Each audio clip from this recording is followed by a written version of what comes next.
Welcome to the Financial Quarterback with your host, Jim Lineweaver. I am Jim Lineweaver, your financial quarterback since 1993.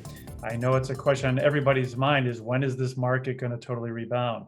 But what I first want to do is take a step back to find out how we got there, because it's not just the coronavirus. We actually also have to look at what's happened in the oil industry with the big feud that's going on between Russia and Saudi Arabia that really dropped the price of oil. That's really helpful for you and I as consumers, but needless to say, it's really rocked the oil industry and also put a lot of stress on the financial markets as well. So it wasn't just Corona.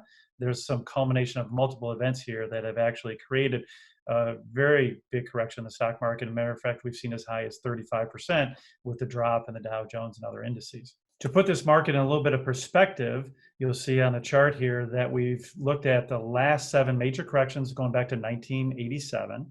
And on average, these corrections are about 30% in nature, even though some of them have gone down only 19%. Some have gone down 56%, but the average there is about 30% down. But what you'll also see is the following 12 months, on average, the market is up about 37%. So it shows you that give it time, don't panic, there can be a nice rebound even from turbulent times like this. One of the keys that you want to address in your portfolios is to make sure you're well diversified, because even if you had some sectors that have gone down, maybe some things in the healthcare sector and other things have gone up as they try to pray for a cure out there, and several companies are aggressively trying to come up with a coronavirus cure. But diversification is critical in times like this to your portfolio. And you also want to look at rebalancing. What we did in the third week in January is after we had a nice run up in the 2019 market, the equities actually did extremely well. And so we rebalanced our portfolios to take some of those winnings off the table. Several weeks ago, when the market was down, what we ended up doing is rotating that back into equities to try to take advantage of the dip in the market.